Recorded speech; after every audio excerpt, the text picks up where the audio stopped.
되면 좋을 것 같습니다. 우리 시간 다 함께 일어나셔서 하나님 말씀을 나누도록 하겠습니다. 요한복음 1장 6절에서 8절, 그리고 누가복음 7장 18절에서 19절 말씀, 신약 성경 142페이지와 101페이지입니다. 우리 세 절의 말씀, 요한복음 1장 6절에서 8절 말씀을 다 함께 먼저 읽도록 하겠습니다. 하나님께로부터 보내심을 받은 사람이 있으니 그의 이름은 요한이라. 그가 증언하러 왔으니 곧 빛에 대하여 증언하고 모든 사람이 자기로 말미암아 믿게 하려 함이라. 그는 이 빛이 아니요 이 빛에 대하여 증언하러 온 자라. 누가복음 말씀입니다. 함께 읽습니다. 요한의 제자들이 이 모든 일을 그에게 알리니 요한이 그 제자 중 둘을 불러 주께 보내어 이르되 오실 그이가 당신이오니이까 우리가 다른 일을 기다리오리까 하며 하라 하매. 아멘. 자리에 앉으시기 바랍니다. 본문의 말씀을 가지고 대림절 첫 번째 날 기다림의 의미라는 제목으로 은혜 나누기를 원합니다. 우리 인사하는 걸 깜빡했네요. 서로 한번 인사했으면 좋겠습니다. 잘 기다립시다. 잘 기다립시다.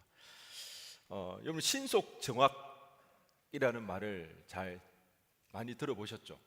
여러분 신속 정확이라는 이 말을 들을 때 여러분 느낌이 어떻습니까? 이게 부정적입니까? 긍정적입니까? 긍정적이에요. 그래서 신속 정확하다는 것이 결코 우리에게 나쁜 의미는 아니라는 것입니다. 그런데 이제 한국 사람들에게 늘 입에 달려 있는 말이 뭐죠? 빨리. 우리 아내가 늘 이야기합니다. 제발 설교할 때 천천히 좀 하라고. 뭐가 그래 급한지 빨리 한다고 그러는데, 배달 음식을 시키면 어떤가요? 항상 끝에 빨리 갖다 주세요. 그렇게 안 하세요? 저는 항상 그런 것 같아요. 좀 빨리 갖다 달라고 그렇게 이야기를 하는데요. 특히 이제 통신이 발달하다 보니까 우리는 언제 어디서나 연락을 하고 지낼 수가 있죠. 그렇기 때문에 거기에 너무 익숙해 있다 보니까 전화가 안 되거나 하면 답답하기 시작합니다. 톡을 보냈는데 한두 시간이 지났는데도 응답이 없다.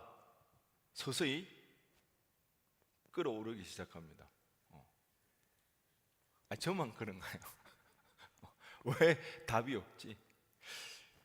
그거 일십은 아니에요. 그런데 우리 다 알잖아요. 안 본 거 아니라는 거. 아닌가요? 물론 그럴 때도 있지만, 그러니까 통신이 발달하다 보니까 즉각 이 대답이 없으면 우리는 더 초조해지거나 불안해질 때가 많이 있습니다. 신속하면서도 정확함이 우리 사회에서는 이미 선한 것, 미덕이 되어졌습니다. 그러다 보니까 이 기다리는 것에 대해서는 조금은 부정적인 이미지가 우리 가운데 있게 됩니다. 지난번에도 제가 설교할 때 한번 그런 이야기 했죠. 미디어의 그 부정적인 요소들, 재미를 추구하다 보니까 늘 우리는 재미있어야 되는 거죠. 무료한 시간을 우리는 견딜 수가 없는 거죠. 미디어를 통해서 우리는 미디어를 보면서도 늘 미디어를 가까이 두고, 그리고 조금만 지루하거나 하면 어떻게 되죠? 패스 하면서 계속해서 우리가 재미를 쫓아 자극에 길들여져 있다 보니까 이 기다린다는 것, 이 일이 참 우리에게는 어려움으로 다가옵니다. 기다림의 의미라는 책의 서문에 보면 우리가 살고 있는 이 시대의 기다림이 어떤 의미를 가지고 있는지, 어떤 이미지를 그리고 있는지에 대해서 잘 설명을 해주고 있는데요. 한번 들어보시기 바랍니다. 기다림은 오늘날의 문화를 거스르는 활동입니다. 흔히 고도를 기다리며를 가리켜 20세기에 뛰어난 희곡 중 하나라고 이야기합니다. 저자인 사무엘 베케트는 그 희곡의 의미를 부여하려는 어떠한 시도든 다 거부했습니다.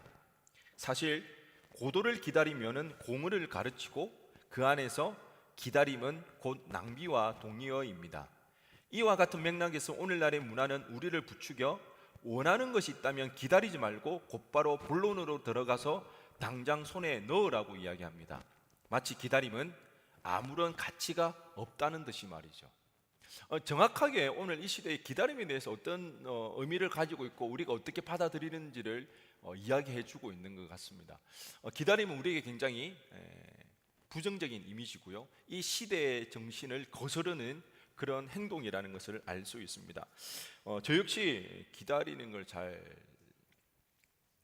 못하는 것 같아요. 잘 못하는 것 같아요. 우리 오랜 고민 끝에 구매를 확정하고 주문을 했어요. 그래서 도착할 그 날짜까지 설렘이 있죠.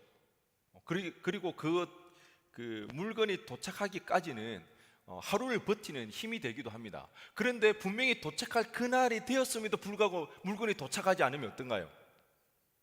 그때부터 이제는 설렘이 없고 짜증이 올라오고 하루 이틀 지났는데도 안 되면 분노하면서 이제 전화를 하기 시작하죠. 왜 도착하지 않았냐고. 그리고 아무런 죄 없는 택배 아저씨에게 전화를 걸어서 우리의 모든 화를 쏟아. 기현이 그런 적 있어 없어? 나 혼자만 죽을 수 없으니까. 우리는 그렇게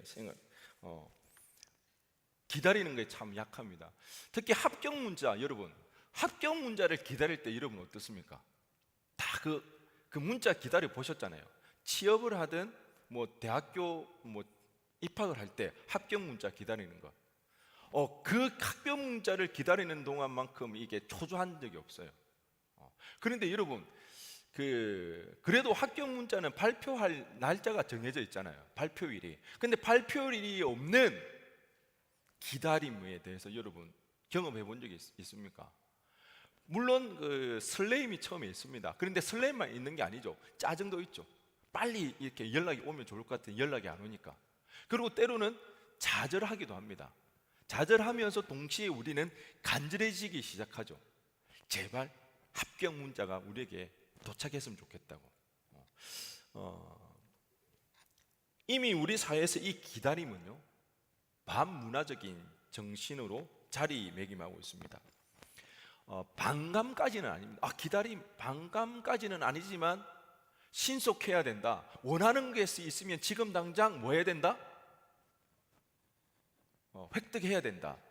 이런 이야기를 우리는 수도 없이 하루에 보고 듣고 생활하다 보니까 이미 이 사회는 기다림에 대해서 반감을 부추기고 있는 그런 상황이라는 것을 우리는 부정할 수가 없다는 거죠. 기다림이 결코 미덕일 수 없는 이 시대를 살아가는 우리가 지금 기다림을 해야 하는 기다림의 절기인 대림절을 시작하게 되었습니다. 대림절은요 성탄절 예수님이 나신 그 날을 기준으로 해서 앞선 4주 동안 예수님의 나심을 기다리는 절기가 대림절입니다. 이 반문화적인 정서가 기다림이라 했기 때문에 우리는 어느덧 빨리빨리 즉각 반응 오는 것을 좋아하지 기다리는 것에 대해서 어려워하고 부정적인 이미지를 가지고 있는 우리가 대림절날 예수님의 나심을 기다리는 것이 썩 유쾌한 일은 아니라는 거죠. 게다가 이 대림절은 조금 우리에게 혼란스러운 의미가 있습니다. 두 가지가 있는데요. 이미 우리는 지금 대림절은 뭘 기다린다고 했나요? 예수님의 나심을 기다리는 절기가 대림절입니다. 근데 예수님은 이미 태어나셨죠. 언제? 2000년 전에 태어나셨어요. 이미 태어나신 분의 나심을 기다린다? 이게 조금 우리에게 잘 와닿지 않는 그런 부분이 있습니다. 그렇다면 이 대림절 기간에는 우리 주님의 그 재림, 다시 오시마 약속하셨던 그 종말의 때를 기다리는 의미도 포함되어져 있습니다. 두 가지 의미가 동시에 가지고 있는데 이 어려움은 무엇입니까? 우리 주님께서 벌써 2000년 전에 다시 오시마 약속했지만 지금도 아직까지 오시지 않았다는 거죠. 그러다 보니까 우리에게는 이 기다림, 대림절이라는 이 기다림이 혼란스럽고 어려움을 느끼기 마련입니다. 잔뜩 기대하고 예수님의 나심을 기다렸는데 정작 성탄절이 되었을 때는 김이 빠지듯이 아무런 일이 일어나지 않으니까 사람들에게는 실망한 그런 경험들이 있더라는 것입니다. 특히 여러분 그 세례 받을 때 그런 거 있잖아요. 성경에 보니까 예수님께서 세례를 받을 때 하늘 문이 열리면서 이는 내 사랑하는 아들이요 내가 기뻐하는 자로다. 마치 나도 세례 받으면 그런 일이 일어나지 않을까 기대했는데 정작 세례 받을 때 어떻던가요? 아무 일이 없으니까 내가 뭔가 잘못됐나? 마치 이 성탄의 대림절이 이와 같은 느낌이 들 수가 있다는 것입니다. 그런데 여러분, 기다림은요, 기다림 자체에 의미가 있습니다. 여러분, 이게 참 중요한 것 같아요. 기다림은 기다림 자체에 의미가 있습니다. 기다림은요, 기대가 생긴 그 순간부터 그 기대가 끝나는 그 시간까지가 기다림의 시간입니다. 그렇기 때문에 이 기다림의 시간은요, 아무렇게나 보내도 되는 그런 시간이 아니에요. 그냥 기대가 생긴 그 시점부터 우리는 어쨌든 간에 그 기대가 끝나는 그 시점까지만 버티다가 그 결말만 보면 된다, 그런 의미가 아니더라는 거죠. 예를 들면 임신한 여인을 한번 생각해 보시기 바랍니다. 임신 소식을 듣게 되었을 때 그 기쁨, 예전에 제가 그런 이야기 한번 했죠. 우리 둘째 아이의 태명이 뭐다? 마스, 크리스마스. 마스와 크리스마스와 연결된 이야기가 있거든요. 굉장히 기다렸거든요. 그때 그 기쁨은 이루 말할 수가 없습니다. 그런데 여인들이 임신하고 나서 그러면 낳을 때까지는 아무렇게 행동하나요? 아니죠. 평소에는 보지 않던 책을 보기 시작하고요, 평소에는 듣지 않던 클래식을 듣기 시작하고요, 굉장히 보고 듣는 것들을 조심합니다. 먹는 것도 가려서 먹습니다. 물론 평소에 못 먹었던 것 많이 먹기도 합니다. 자기가 먹는 게 아니라 누가 먹는 거다? 애기가. 어떻게 알아요? 애기가 먹는다고 하면서. 그렇게 그 임신한 출산하는 그 기간 동안은 굉장히 조심합니다. 우리의 기다림은 이런 의미라는 것입니다. 어떻게 기다렸느냐에 따라서 그 기다림이 끝나는 그 시간에 우리가 받아들이는 그 결과물은 달라질 수가 있더라는 것입니다. 우리의 대림절은 이런 의미를 가지고 있습니다. 특별히 대림절 기간을 통해서 우리는 이 기다림에 대해서 좋은 훈련을 할 수가 있습니다. 여러분, 우리의 신앙은요, 기다림의 연속이라 말해도 과언이 아닙니다.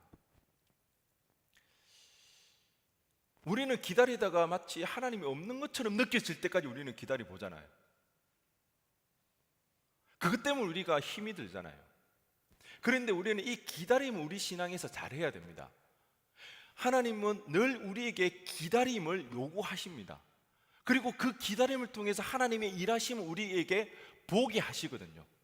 이 대림절은 그 하나님의 일하심을 볼 수 있고 깨달을 수 있고 배워나갈 수 있는 중요한 절기라는 것입니다. 만약 우리가 하나님의 우리의 기다리심을 통해서 하나님이 일을 어떻게 행하시는 것을 깨닫고 체득하게 된다면 우리 평생의 신앙에 좋은 무기를 장착하는 것과 다를 바가 없더라는 것입니다. 단순하게 여러분 대림절 4주간이구나 그렇게 넘어가지 마시고 이 기다림에 대해서 우리가 깊이 생각해 볼 수 있는 그런 시간이 되었으면 좋겠습니다. 오늘 우리가 함께 보았던 세례 요한은요, 구약의 마지막 인물이자 신약의 첫 번째 인물입니다.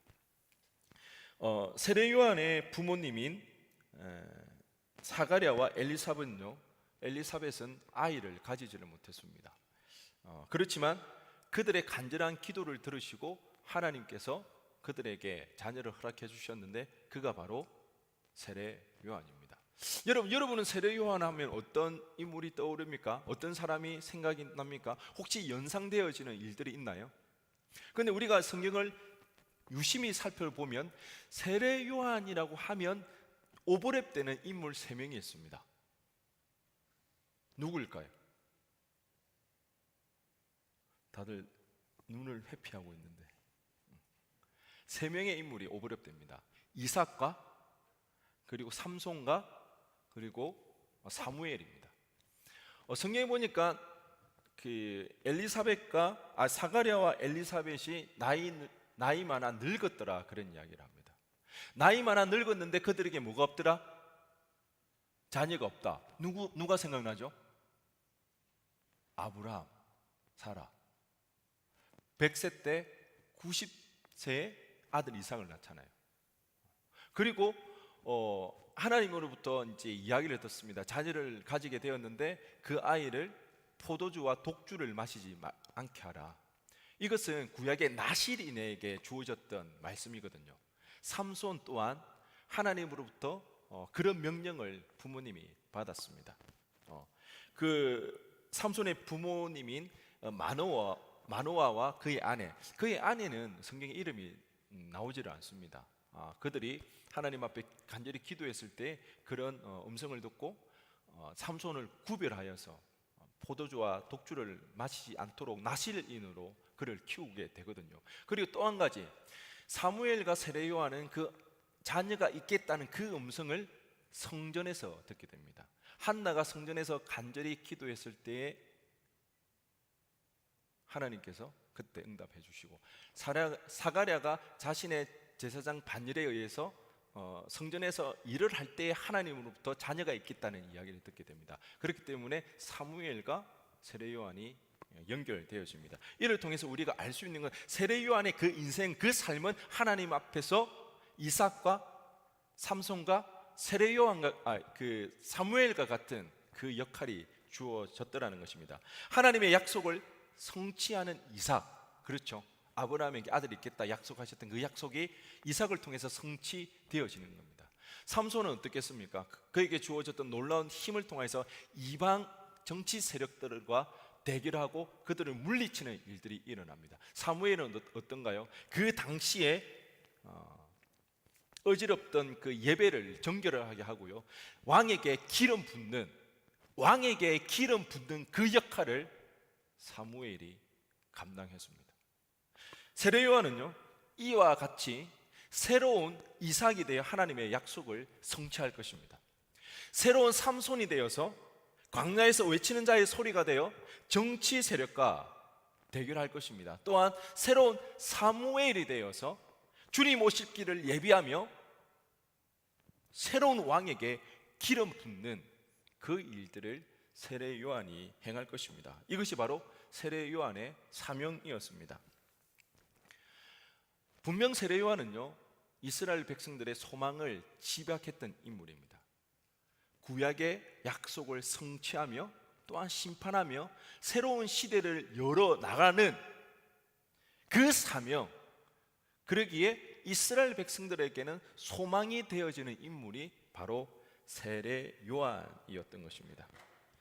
여러분, 대림절은요, 이미 2000년 전 과거에 일어났던 예수님의 그 나심, 그리고 다시 오시마 약속하셨던 그 주님의 재림을 우리가 기다리는 겁니다. 그 과거의 기다림과 미래의 기다림을 우리가 기억하여서 현재를 살아내게 만드는 그 의미가 바로 대림절의 기다림의 의미라는 것입니다. 여러분, 이게 조금은 어려울 수가 있습니다. 과거를 어떻게 기다리는가? 과거를 기다리는 게 어떤 의미인가? 미래는 우리가 기다릴 수가 있지만 우리가 세례 요한을 통해서 생각해 볼 겁니다. 과거를 기다린다는 게 어떤 의미인가? 과거와 미래를 연결하여서 현재를 살아가게 하는 그 의미가 대림절 우리가 기다리는 의미라는 것입니다. 그러기에 세례 요한은요, 대림절의 본보기와 같은 사람입니다. 과거와 미래를 연결했던 사람입니다. 이스라엘 백성들이 그토록 원했던 그 메시아, 구원자, 그 메시아의 오심을 선포했던 사람이고요, 그리고 그 미래에 있을 그 일에 대해서 연결해주는 그런 사람입니다. 그리고 우리는 세례 요한의 인생을 통하여서 우리가 알 수 있는 것은요, 기다림은 단순히 수동적인 일이 아니더라는 겁니다. 기다림은요, 우리가 마냥 아무것도 하지 않고 수동적으로만 있는 것이 아니라 굉장히 능동적인 일이라는 것입니다. 세례 요한의 삶이 어떻습니까? 광야에서 외쳤던 자입니다. 결코 그는 아무것도 하지 않고 가만히 있던 자가 아니었다는 것입니다. 그러기에 세례 요한을 통해서 우리가 알 수 있는 이 기다림은 굉장히 적극적이고 능동적인 기다림이라는 것을 우리는 알 수가 있습니다. 우리의 대림절이 이와 같습니다. 우리 가운데 오신 우리는 예수님을 기억하며 다시 오실 예수님을 소망하며 보내는 이 절기가 대림절입니다. 과거와 미래를 연결하여서 오늘을 살아가야 할 그 의미를 발견해내는 것, 이 일을 우리가 이 대림절 기간에 주님의 나심과 주님의 다시 오심을 기다리면서 우리는 깨닫고 나갈 수 있는 그 일이 이 대림절에 일어나야 한다는 것입니다. 무엇보다도 이 세례요한은요, 자신의 그 부르심에 충실하게 살았습니다. 오늘 우리가 보았던 요한복음 1장 6절에서 8절 말씀을 다시 한번 보면요, 하나님께로부터 보내심을 받은 사람이 있으니 그의 이름은 요한이라. 그가 증언하러 왔으니 곧 빛에 대하여 증언하고 모든 사람이 자기로 말미암아 믿게 하려 함이라. 그는 이 빛이 아니요 이 빛에 대하여 증언하러 온 자라. 여러분, 세례 요한은 빛이 아닙니다. 빛이신 예수 그리스도를 증언하기 위해서 이 땅에 왔다고 그랬습니다. 사람들이 세례 요한에게 물었습니다. 우리가 기다리는 사람이 당신입니까? 아니요, 저는 아닙니다. 늘 그는 철저하게 자신은 사라지고 예수님만을 증거하며 살았던 인생이 바로 세례 요한의 인생입니다. 여러분, 요한복음에서 증언하는 일은 굉장히 중요하게 여기고 있습니다. 예수님의 사역의 핵심적인 부분도 증언하는 것이 차지하고 있습니다. 우리가 읽었던 1장 6절에서 8절 이 짧은 세 구절에서 증언하다는 이 말이 세 번이나 연거푸 나오고 있는 것을 우리가 볼 수가 있습니다. 그런 세례 요한, 그는 예수님의 신발끈을 푸는 것조차 감당하지 못하겠다고 이렇게 이야기를 하고 있습니다. 당시 세례 요한을 따르던 제자들이 굉장히 많았습니다. 이것이 이스라엘에서 세례 요한이 어떤 존재감을 드러내는지를 보여줄 수가 있습니다. 그의 위상이 어떠했는지를 우리는 알 수가 있습니다. 그는 많은 제자들을 거느리며 왕에게까지 직언할 수 있는 그처럼 영향력이 있던 인물이 세례 요한이었습니다. 그렇지만 어느 날 예수님이 등장하시고 자신을 따르던 많은 제자들이 예수님을 따라가기 시작했습니다. 그때 한 제자가 세례 요한에게 나와서 많은 제자들이 예수님을 따릅니다, 그렇게 이야기했을 때 세례 요한은요, 그는 흥해야 한다. 예수님은 흥해야 하고 나는 작아져야 된다. 나는 쇠해야 한다. 그렇게 고백했던 인물이 세례 요한이었습니다. 여러분, 세례 요한은요, 마치 입상하지 못하는 선수가 되는 그 운명을 기꺼이 받아들였습니다. 여러분, 선수라고 그러면 누구든지 입상하기를 원합니다. 그렇게 애를 쓰고 수고하는 이유는 등수에 들고 싶고 우승하기를 원하기 때문에 그토록 힘든 훈련도 참아내는 겁니다. 그런데 세례 요한은요, 자신의 숙명, 입상하지 못하는 그 선수, 그 숙명을 그대로 받아들인다는 것입니다. 그럼에도 그는 소홀히 그의 사명을 수행하지 않았습니다. 우리가 알고 있는 세례 요한은 어떻습니까? 광야에서 살았죠. 광야에서 낙타 털옷을 입고 가죽띠를 띠고 메뚜기와 석청을 먹으면서, 여러분, 특히 학사 친구들은 잘 알겠지만 벌레만 종종 나와도 어떻게 하나요? 난리가 납니다. 저한테 갑자기 연락이 옵니다. 벌레 좀 잡아달라고. 출동해야 합니다. 벌레 하나 나와도 기겁을 하거든요. 뭐 자매만 그런 게 아닌 것 같아요. 형제들도 지금 보니까 의외로 벌레에 대단한 위협을 느끼는 지체들이 많은 것 같아요.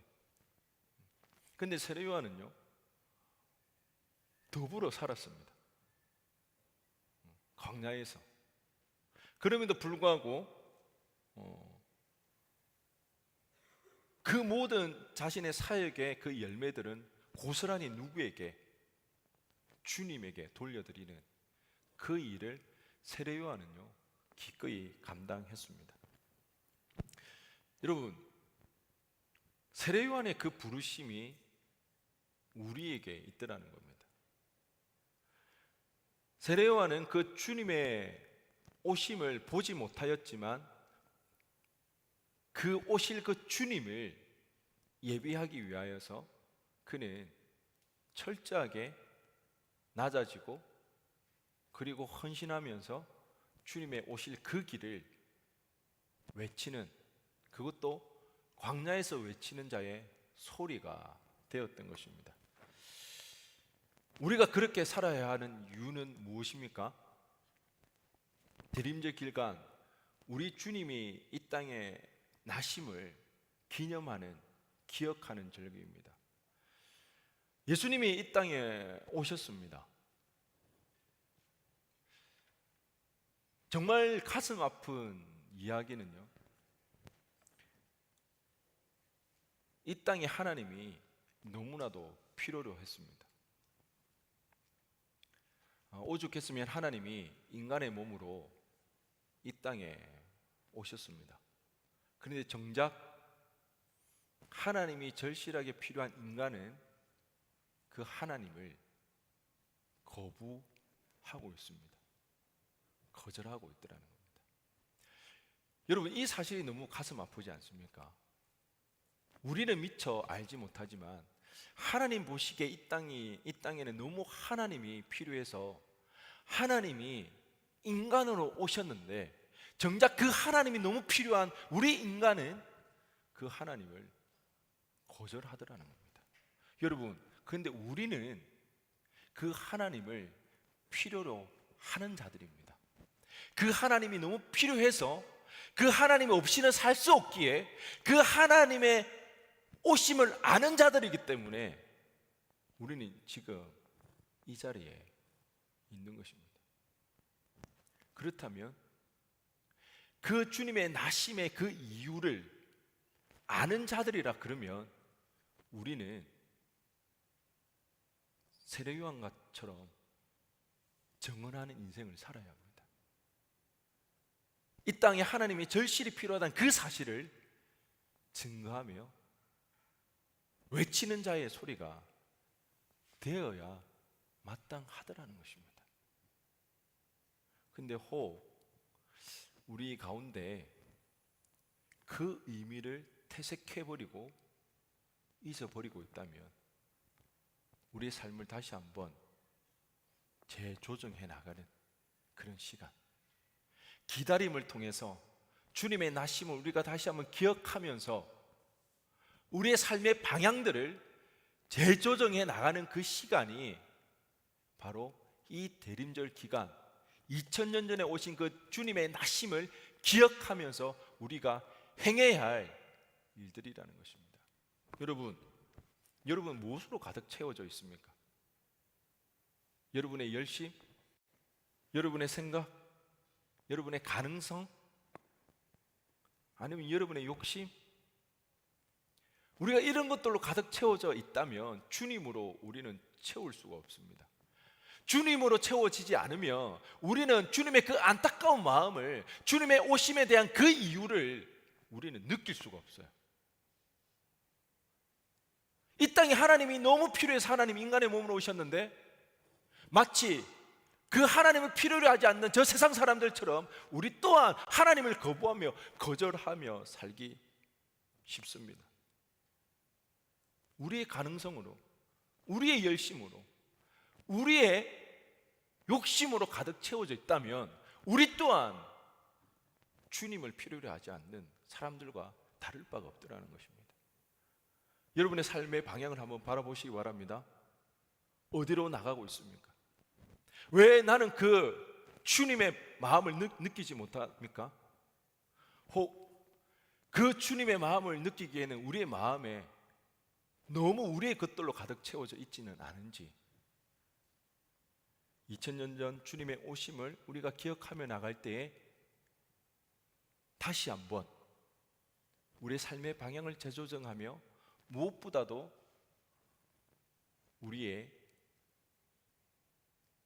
우리로 가득 차여져 있는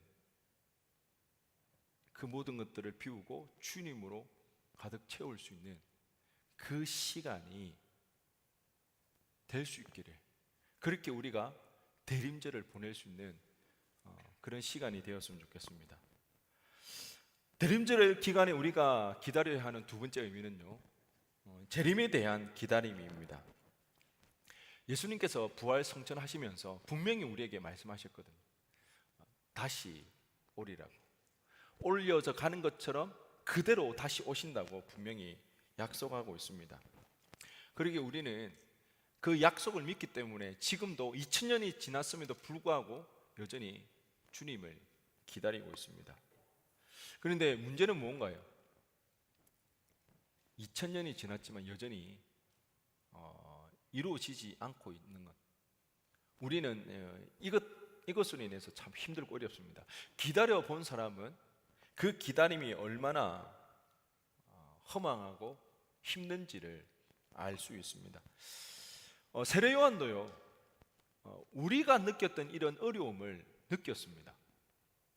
오늘 우리가 읽었던 누가복음 7장 18절에 19절 말씀을 다시 한번 보면요, 요한의 제자들이 이 모든 일을 그에게 알리니 요한이 그 제자 중 둘을 불러 주께 보내어 이르되 오실 그이가 당신이오니이까 우리가 다른 일을 기다리오리이까 하라 하며. 이 질문에서 우리는 두 가지 상황을 예측해 볼 수가 있습니다. 세례 요한이 자신이 지금까지 예언해 온 사람이 주님, 예수님 당신이 맞습니까? 라고 궁금해서 질문하는 질문일 수가 있습니다. 근데 또 한편으로는요, 정말 제가 예언해 온 그 사람이 당신 맞습니까? 라고 의심하는 질문일 수가 있더라는 것입니다. 여러분 보시기에 어떤 것 같습니까? 세례 요한이 지금 주님께 궁금해서 질문하는 것 같나요? 아니면 의심이 돼서 질문하는 질문인 것 같습니까? 사실 우리에게 주어진 이 자료가 너무 제한적이라서 우리는 쉽게 판단할 수가 없습니다. 그것도 세례 요한의 직접적인 말이 아니라 제자의 말을, 제자를 통해서 전해졌던 그 말만 지금 성경에 남아있기 때문에 우리는 정확하게 세례 요한이 어떤 의도를 가지고 궁금해서였는지 아니면 의심이 들어서 했던 말인지 알 수는 없습니다. 하지만 한 가지 우리는 알 수 있는 사실이 있습니다. 세례 요한은요, 그 주님을 알기 위해서 필사적으로 노력했던 그 모습, 주님이 자신이 예언했던 그분이 그 예수님이 맞는지 그분이 진짜인지 알기 위해서 필사적으로 노력했던 그 모습은 우리에게 남겨져 있더라는 것입니다. 여러분 저한테 목사님 진짜 목사님 맞습니까? 물어볼 수 있나요? 이 웬만한 용기 없으면 아니 속으로는 그렇게 생각할 수도 있겠죠. 근데 대놓고 물어보는 거는 물어볼 수도 있지 뭐. 우리는 친밀하니까. 몇 달 전에 생일이었습니다. 그래서 우리 유리가 유기 생일날 소원이 뭐냐고 물어봤더니 아빠에 대한 소원이 그거였습니다. 의도로 가지고 행치는 않았던 것 같아요. 아직 어렸으니까. 진정한 목사가 되어 달라고 이제. 뭐 동의해서 웃는 건가요? 뭐 알고 웃는 거예요? 지금까지 우리 집안에서 그 이야기가 회자되면서 심심찮게 이야기를 합니다. 진정한 목사가 되어 달라.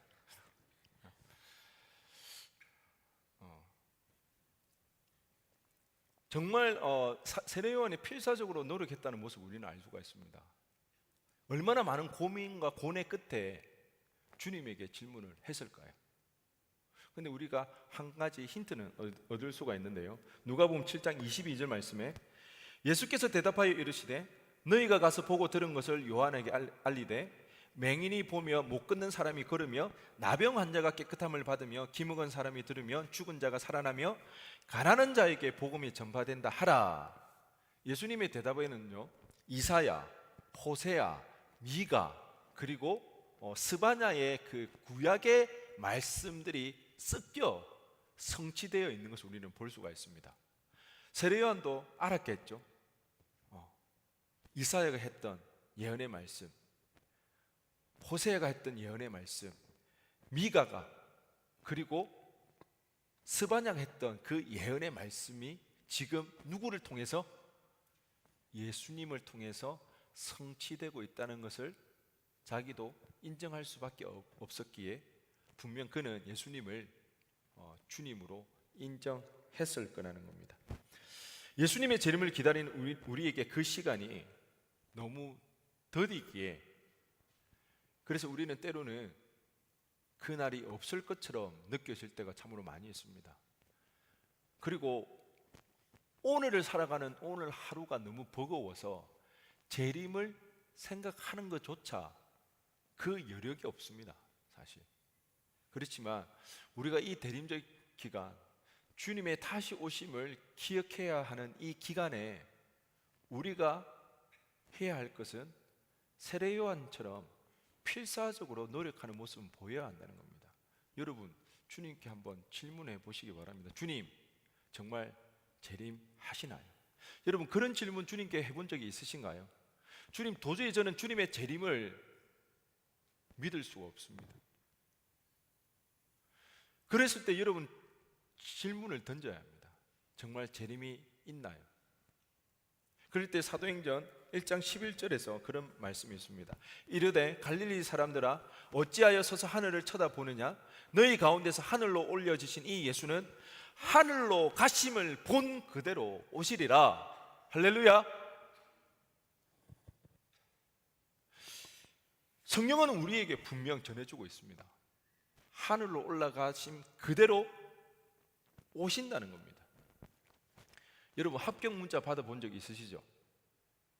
합격 문자 자주는 아니지만 그래도 몇 번 받아봤잖아요. 그 합격 문자 받았을 때 여러분 어떻던가요? 그냥 문자 메시지 하나 오는 거잖아요. 그거 문자 하나 받았다고 우리의 생활이 갑자기 바뀌나요? 우리의 달라지는 게 있나요? 그런데 그 문자 하나 받으니까 우리 어떤가요? 우리의 마음부터 우리 생활 모든 것이 어떻게 되나요? 바뀌잖아요. 왜 그런가요? 그 문자는 팩트이기 때문에, 사실이기 때문에, 그 조그만 그 짧은 그 문자 하나가 사실이기 때문에 우리의 마음이 바뀝니다. 그토록 우울하고 좌절감이 휩쓸리고 짜증이 났던 그 마음이 순식간에 합격 문자 하나를 받음으로 우리의 마음은 설레게 되어집니다. 기쁨으로 변하게 되어집니다. 그리고 이후에 우리의 생활들은 바뀌어 나가는 것입니다. 여러분, 우리가 이 대림절 기간에 이 말씀을 필사적으로 묵상하며 실험해 보시기 바랍니다. 분명히 여러분, 하나님 우리에게 뭘 보냈다? 메시지 보낸 거예요. 근데 뭐가 지금 안 되고 있어요? 수신이 안 돼요. 그럼 어떻게 해야 된다? 핸드폰을 바꾸든지 통신사를 바꾸면 교회 옮기는 건가? 그거는 아니지만 분명히 보냈는데 우리가 수신을 못하고 있더라는 것입니다. 여러분, 이 땅에 살아가면서 합격 문자 하나 받음으로 우리의 생각과 우리의 마음과 우리의 삶이 바뀌는데, 주님이 보내신 그 문자를 우리가 온전히 깨닫는다며 그 말씀을 우리가 온전히 받는다면 어떻게 될까요? 무채색으로 무의미하였던 무료했던 우리 삶에 색이 입혀지고 소망이 발견되어지고 기쁨이 있게 되어지고 우리의 삶이 전혀 다른 방향으로 나아갈 수가 있다는 것입니다. 여러분, 우리가 이 대림절 기간, 이 기다리는 이 기간 동안 우리가 해야 할 것은 세례 요한이 그렇게 했던 것처럼 필사적으로 그 말씀 앞에 씨름하는 겁니다. 말씀 붙잡고 나아가는 것입니다. 재림에 대해서 분명히 약속하셨던 그 말씀을 우리가 제대로 수시만 한다면, 제대로 깊이 있게 그것을 받아들이기만 한다면 우리의 삶은 단번에 변화되어집니다. 방향이 바뀌어져 나가는 것입니다. 소망이 있게 되어지는 것입니다. 여러분, 무료하고 의미 없는 기다림이 아니라 각오와 미래의 일을 기다리는 이 대림절 기간에 오늘을 살아가는 현재의 시간에 우리를 누구보다 가슴 뛰게 만드는, 다시 한번 삶의 방향성을 조절할 수 있는 충분한 시간이 될 수 있음을 여러분 기억하시기 바랍니다. 그리하여서 주님의 나심이, 그리고 다시 오실 그 주님의 재림의 약속이 우리의 삶의 방향을 재조정하며 우리의 삶을 우리가 소망으로 삼고 살아갈 수 있는 그 은혜가 이 대림절 기간 우리 가운데 있기를 주님의 이름으로 간절히 축원드립니다. 우리 시간 다 함께 일어나셔서